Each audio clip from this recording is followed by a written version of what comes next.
Reading it really slowly now. She runs a VR startup called Silver Branch, and so brings these two things together to create deadly stories using VR. The idea being that VR is only as good as what's being shown, and that's been a big problem up until now, because producers and brands have been making boring shit and thinking people would lap it up because it's a headset. Can I make one point before you go on? I didn't say that, by the way. Did you not? I don't know who wrote this at all. I had a VR idea. I tried to get onto... Does anyone work with Tato here, no? Good. So I got onto Tato once with this idea for VR. Obviously, they completely rejected it. But do you know the way Tato have that roller coaster? Yeah. So I was thinking, what if there was this... Because VR and roller coasters are great. Like, have you ever used a VR on a roller coaster? It's mad. It's brilliant. It feels like you're actually on it. But I had this idea of being on the Tato roller coaster. So you're there with your VR on the Tato roller coaster and you're looking around and it's grand and it's a normal roller coaster. But you look down and the person is wanking. They weren't into it. I thought it was a great idea. Like, it's like, oh, just a normal roller coaster. Oh no, I'm publicly masturbating. I thought you were going to say Cuchulainn appears because it's called Cuchulainn, right? He could be Cuchulainn masturbating. There you go. That's what you have, Cuchulainn masturbating. Okay, I'm ready to talk now. All right. Stops you talking. Hi everyone, as introduced, my name's Camille Donegan, and myself and my business partner Sabina Bonacci have a startup called Silver Branch. I'm very excited to be here today to share my passion for augmented reality and virtual reality. A little bit about Misha. So 3 years ago, I had my first VR experience here at the Science Gallery, so it's quite apt to be back. I'm going to talk a little bit more about that first hit in a moment. So I kind of ran out of here, rang a few friends, went, this is it, this is the medium for the future.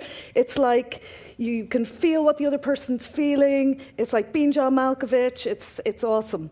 And my background was theatre and acting, and parallel to that, because acting and theatre didn't pay the bills, I did a computer science degree and I was a developer in a bank for 15 years. So one fed the soul and the other one fed my bank balance. So it was kind of a yin-yang life. Came out of here 3 years ago, and basically I'd been running an acting studio called The Attic Studio for 7 years, and started bringing VR into that studio, and all the actors and theatre makers and directors were like, we're not really into the tech, Camille, like, what are you trying to do here? So we closed that, and I started a VR meetup instead, which I run in Filmbase. And through that meetup, which is a really interesting kind of cross-disciplinary group of people, psychologists, academics, techies, artists, all coming together for their love and interest of these new technologies, these new storytelling possibilities. But I realized there was a lot of unknowns and a lot of people out there who go, what is this stuff and how does it apply to my industry? So I started vrcamille.com, and I started going into companies and basically disseminating the massive information about these new technologies and making it relevant to people's industry. And then more recently, myself and Sabina Bonacci joined forces with Silver Branch. We run events, talks, workshops, and we also create content. Sabina's background is in digital marketing, mine's in theatre and tech. So together we have a good skill set for these new technologies. So my first hit, as I mentioned, it was 3 years ago here. It was right out there. It was awesome. It was called Doghouse. It was from a Danish artist called Mads Dambo. And he had, you walked in and there was a physical dinner table setting. So this exact table and chairs were replicated in the physical environment right outside that door. And there was 5 seats.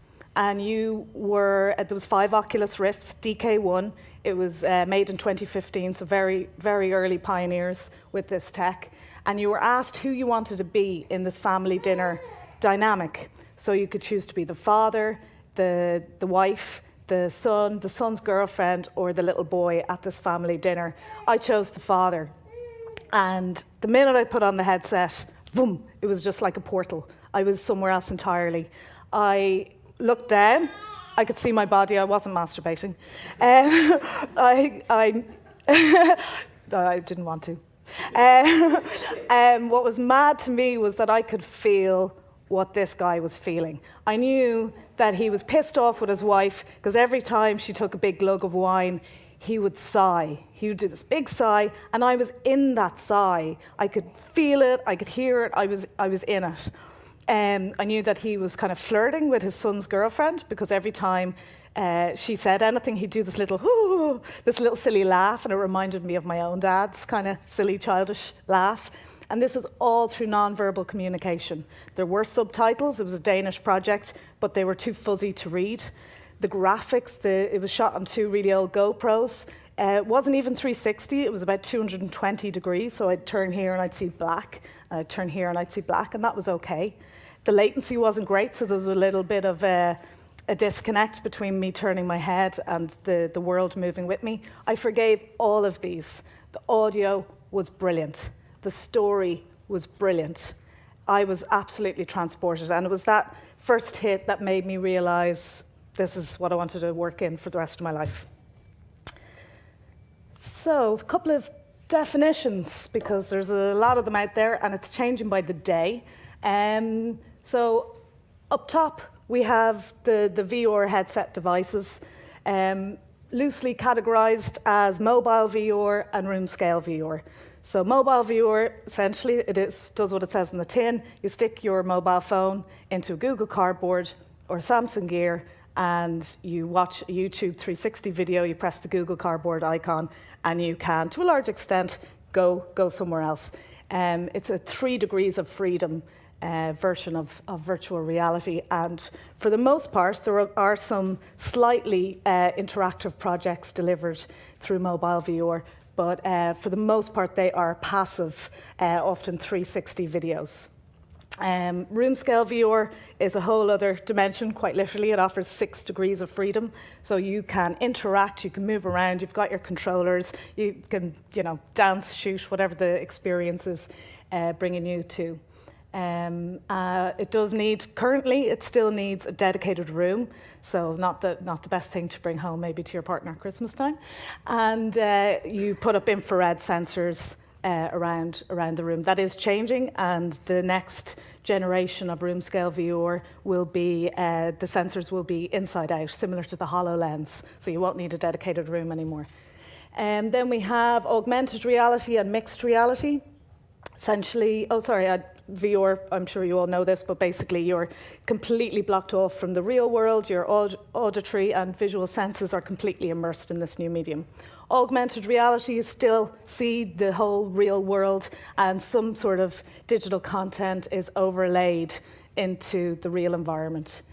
Mixed reality, essentially the same kind of thing as augmented reality, except there will be a more seamless connection between something in the real world and the elements that are being projected.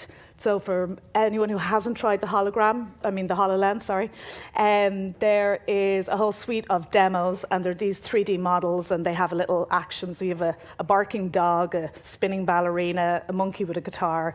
And when you first put on the HoloLens, it maps your room. You give that room a name, so it always knows this is my kitchen.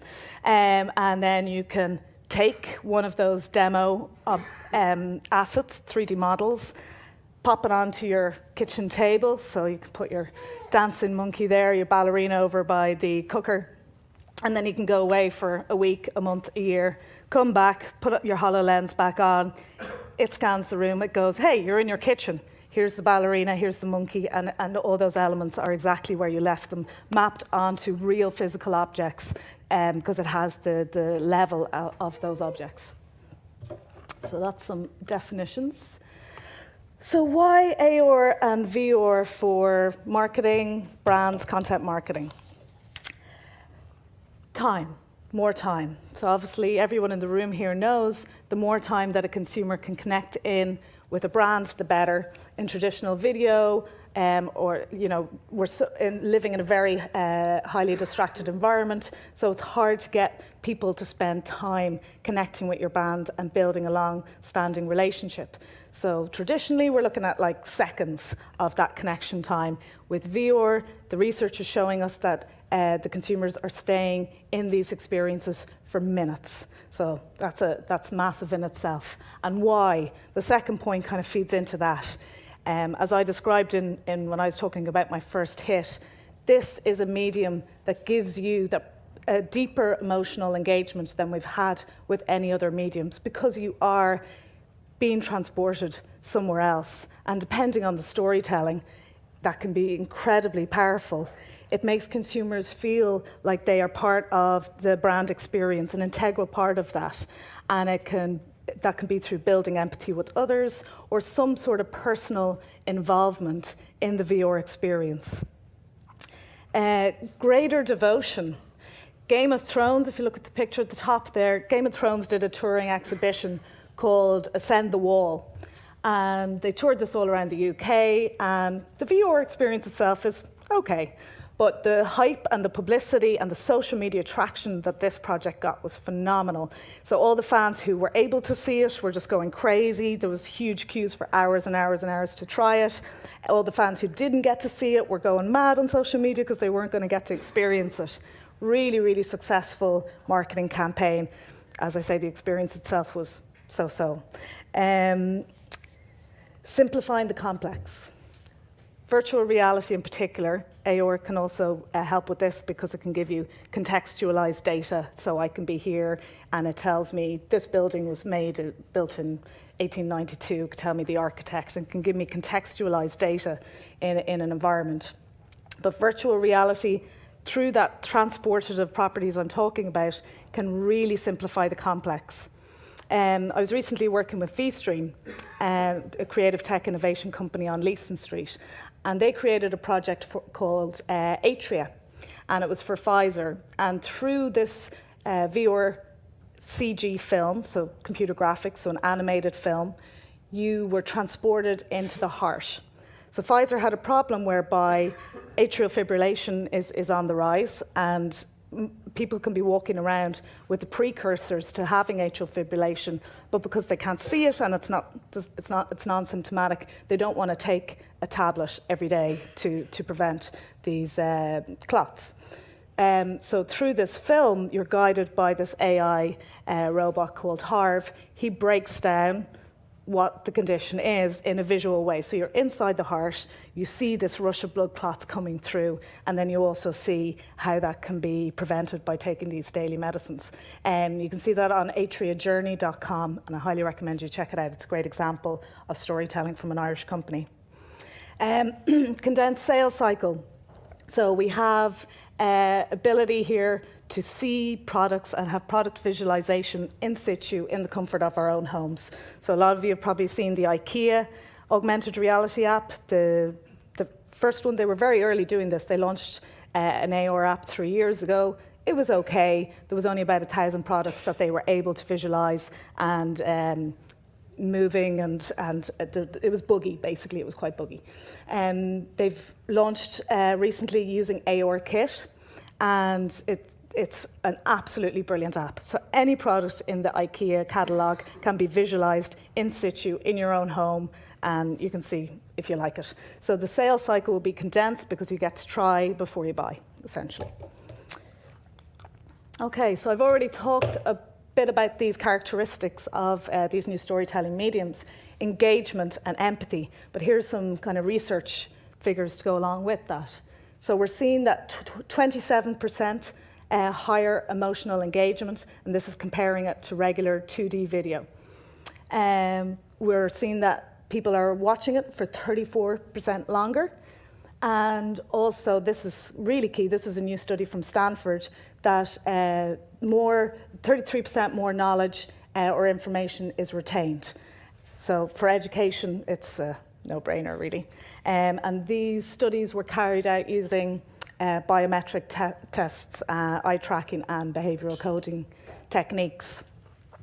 This project here is really inspiring one. It's called The Machine to Be Another, and it's from a Spanish artist. And essentially, you connect up with a partner in this experience, and you see them and they see you.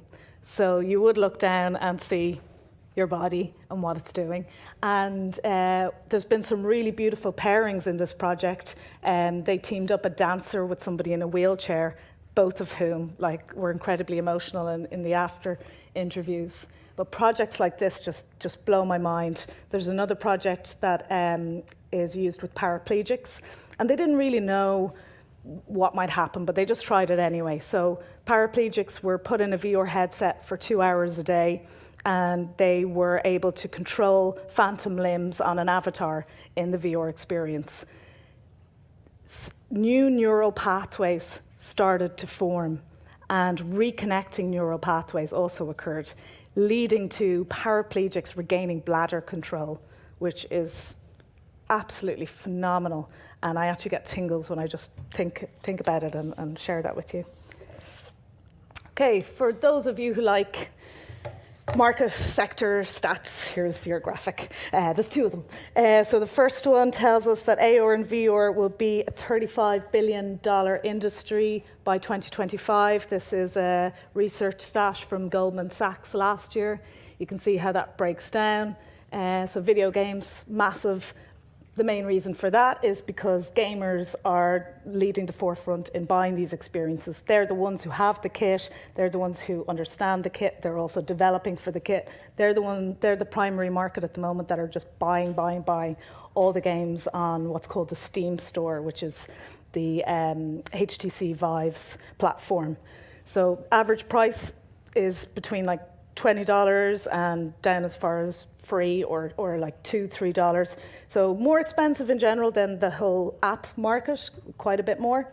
But how to price these experiences, there's no goalposts yet. People are kind of just sticking a price on something, sticking it up, and if it's not selling, they'll bring the price down. That's what people are doing.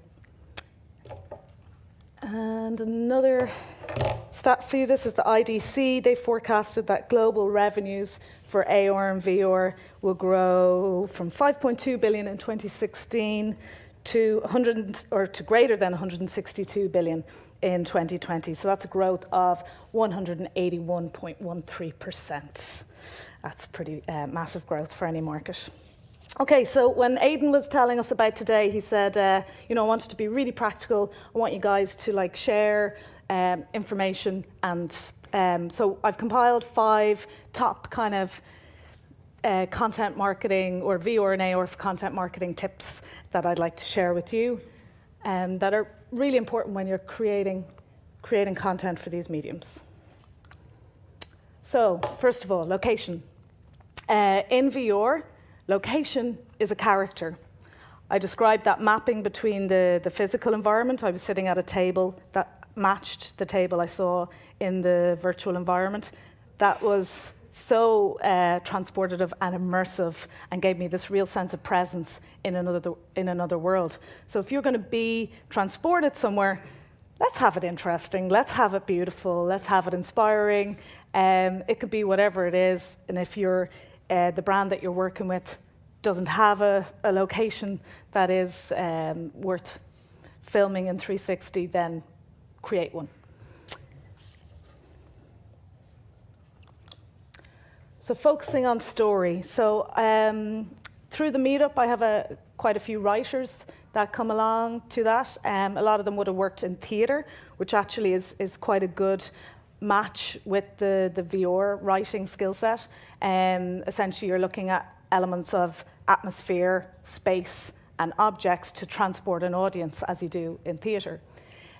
So working with a storyteller that understands the possibilities of these mediums and non-linear story arcs is absolutely key. If you need names, come to me. There's some really talented writers out there, most of whom have been writing for games for the last 5-10 years, but are now passionate about moving into these new technologies.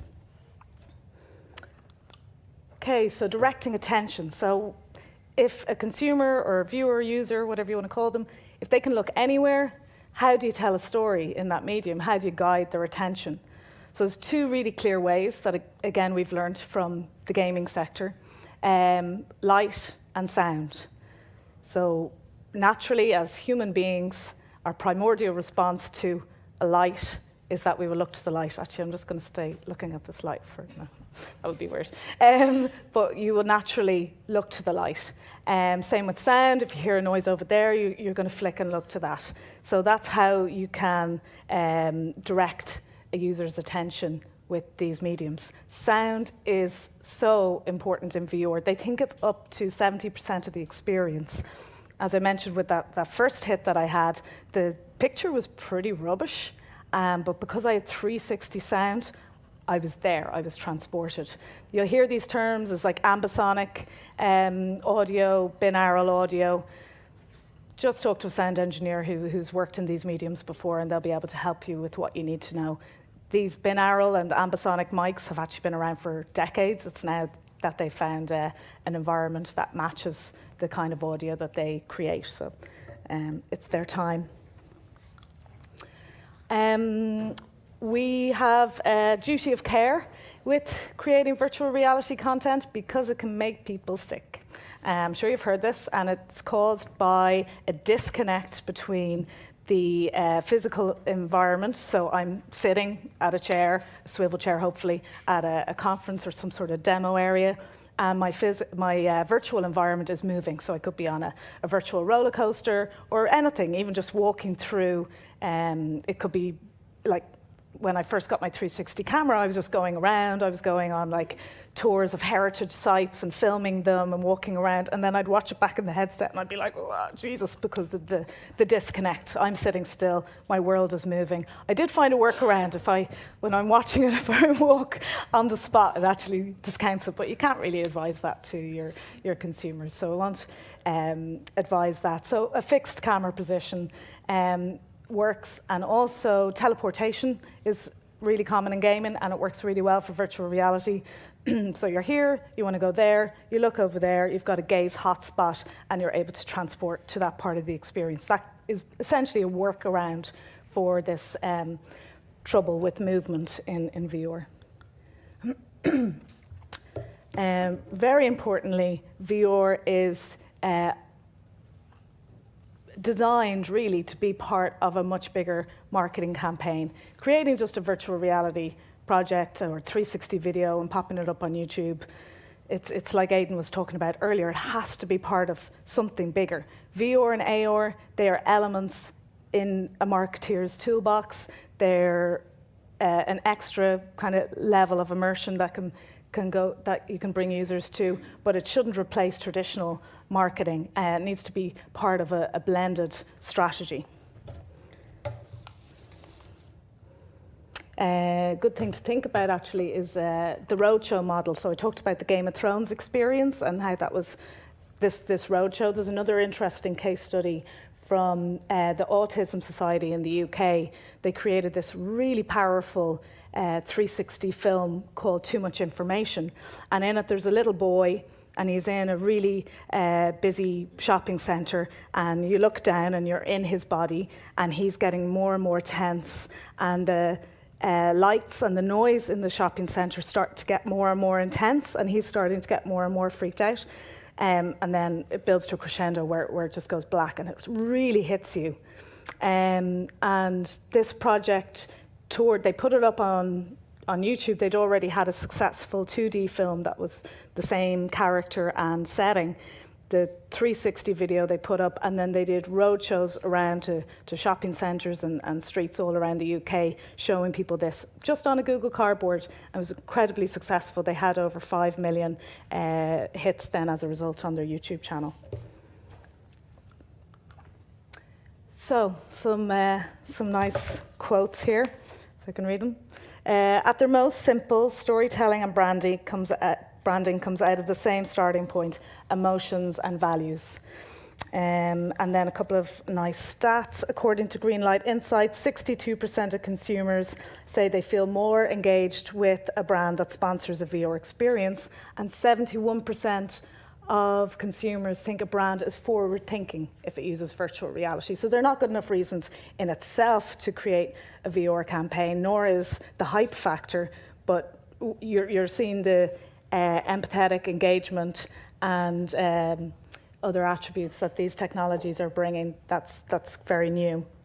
And we also have a study that 75% of the world's most valuable brands had created some sort of AR or VR content in 2015. So no doubt we've highly surpassed that. It's probably up in the 90s. Just because they've created something doesn't mean it's good. So I want to show you a couple of examples. We are going to flick to a little trailer, but this is, well, we're going to the trailer. Thanks, Andy. This is a project created for Etihad Airlines for them to promote their A380 bus, Airbus even. And it's phenomenal luxury way of traveling. This particular flight is New York to Abu Dhabi, and it's unbelievable. It's like a hotel. But with this film, you can actually be in it. And not only are you just hanging out in an Airbus A380 going from New York to Abu Dhabi, you're hanging out with Nicole Kidman. And what's lovely, it's not her, talking about how great this is in a kind of promotional way. It's told through narrative. So it starts off with a little scene that we might see in this trailer. So that's the trailer for Reimagine.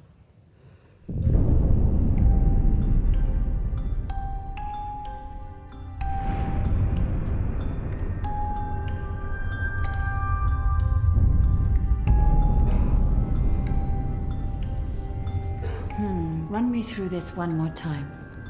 Should things run afoul, locate the twins. Once in Edinburgh, I will connect with the Falcon in the lobby of the Opera House. The soprano will sing her aria, a silver case will be dropped. You will text, codename, paper plane. Excuse me, Miss Kidman.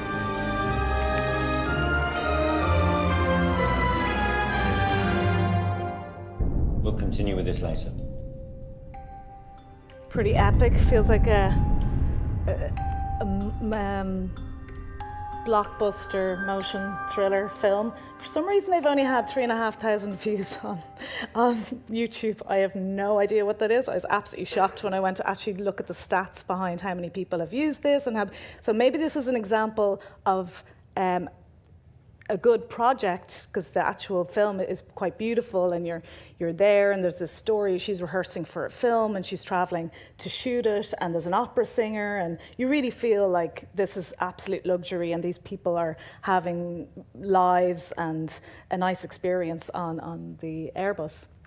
But there's been little or no views, so I don't know what's going on with the larger marketing strategy campaign, but I think they're possibly falling down on that end. Compared to Clouds Over Sidra. So Clouds Over Sidra was created by Chris Milk, who's kind of like the godfather of VR. He's from San Francisco, and he has an app that I highly recommend you try if you want to have your first hit.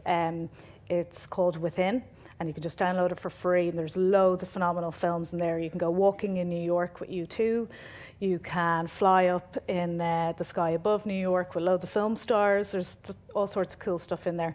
But there's quite a few humanitarian projects. And the reason that charities and humanitarian agencies are using VR in a strong way is because of this transportative possibilities. So in Clouds Over Sidra, you walk with a 12-year-old girl who's at a Syrian refugee camp in Jordan. And you spend the day with her, and you see her going about her very impoverished and challenging day, and it kind of puts everything into perspective, really. But Chris Milk brought this to Davos, to the summit in Davos in January 2015, to try and influence world economic leaders, and it had a very positive effect. It then went on to be brought to a humanitarian aid conference where there was fundraising for Syrian refugees. They had estimated they might raise 2.3 billion at that conference. They ended up raising 3.8 billion. So really fantastic potential from this film, and the impact, the genuine impact of this film. The UN were so impressed by the impact of it that they created this project called VR for Impact, where they put a call out to the content creation community and asked for submissions for VR projects. These are the winning projects. This one, Tree, You Are a Tree. in the rainforest. And I won't tell you any more, just I hope you get to try it sometime. And this other one is you're a honeybee and you're going to be extinct if we don't sort ourselves out.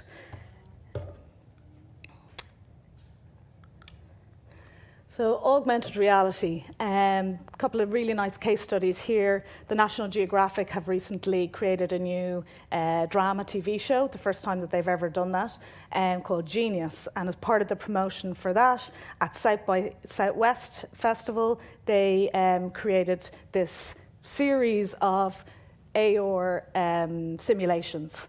And each of the simulations highlighted one of Albert Einstein's theories. So Genius, the series about Albert Einstein. So you had a HoloLens experience that you had these giant planets and you were able to actually move around and kind of throw them across the conference center and bring them back and actually interact with these Einstein theories. Another nice AR experience is from The New Yorker. So they teamed up with illustrator Christoph Niemann, who's created a lot of their covers anyway. And this cover comes to life using an app, an augmented reality app.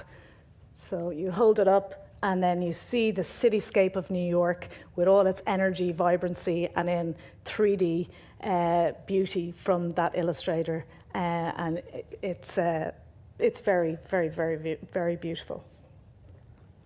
It's a good example of how this is a regular magazine. You don't have to connect in with the AR experience, but if you do, there's this whole other hidden narrative. It reminds me of the Google little videos that come up quite often celebrating a particular day.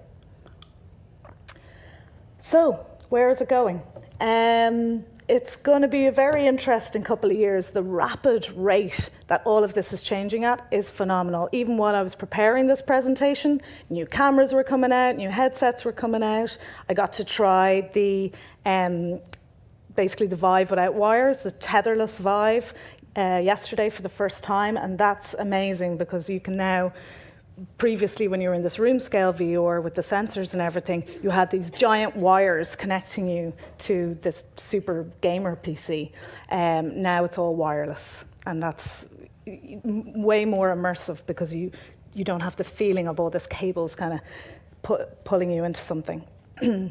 So the big thing that's going to change is that more and more senses are going to be included in these experiences, and that will just create deeper levels of immersion and presence in these alternate environments. So we will have additions of smell. There's a Kickstarter campaign for a headset called RealSense, and you can program it. I think there's like 12 different scents or something, so you can have like a nostalgic, I think there's like, what is it, lavender, I think there's an ice cream one. I don't know, they did the research to see what were the top 12 smells to incorporate. So we will have touch sensors with haptic feedback possibilities and improved sensitivity and smell addition. So all of these extra senses that we can incorporate will just bring us further into this other world. There's a nice term that I heard recently, and it is so these more traditional content that's accessed via your phone or your tablet. It's called hypermediacy. So there's always a knowing that you are disconnected from this piece of content. However, with AR and VR, you can have transparent mediacy. And transparent mediacy means that you have a seamless transportative experience where you are completely believing that this is reality. And that we're not there yet, we're just getting hints at it, but the possibility to go there, and yes, there's dangers, yes, people will sit on their couch and just hang out on Mars in their VR headset, but people hang out in their couches anyway and hang out in Game of Thrones land or whatever, so that's always going to be the case. And what I have found personally is I'll go into my headset for maybe 10, 20 minutes in an evening, and then I take it off and I'm like, whew, oh, it's like the world is brighter or something. I can't quite describe why, but maybe it's because this is quite an intense experience, because you are so, you know, your senses are kind of covered in, and the minute you take it up, it's like your senses just go heightened. That's actually a good way to describe it. So you become quite heightened. So I think it actually makes you appreciate life more, but maybe that's just hippie me. So key takeaways. Always ask why VR and AR. Don't just do it for the sake of it, because it will fall flat on its face. See AR and VR as new tools in your toolkit. Speak to the professionals. I'm here to help. And VR creates memories. So there's research that shows that our brains do not know the difference between virtual reality experience and a real memory. So if we're creating memories, please make them good ones. Okay, so questions, I think, on the Slack channel. So I'm on there if anyone's got questions. I run a meetup called VR Community Ireland. You're most welcome. Tell your friends. And if you want to contact silverbranch.ie, we do demos, talks, and create content. Thank you very much.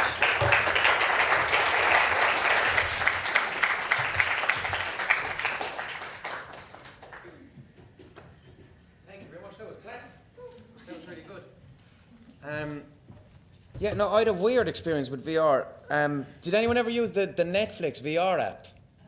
You haven't seen that? But I was using it. It's pretty class. It's like, it was on the mobile phone headset, and you watch Netflix, but you're in like a really nice house. So you're just sitting on the couch, and it's really nice. Like, and there's a window with a mountain outside. And when you're watching TV, if it's bright, it reflects on the couch, so you forget very soon. So I was there, like, going, wow, this is class. And then I took it off, and like you were saying, you know, it heightens your senses when you take it off. I was like, oh, fuck's sake, here I am in my shit bedroom with all my jocks on the floor. Do you know what I mean? It was actually really depressing. It was like, for half an hour I was living in this mansion, and then I was back in Limerick. So, Jesus Christ.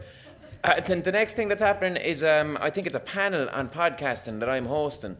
And can you look at your things there? Because I don't have is there a little break now and then the panel, yeah? Oh, lunch. So you're gone for like an hour, is it? All right. Fair play to you. God bless. Go in peace.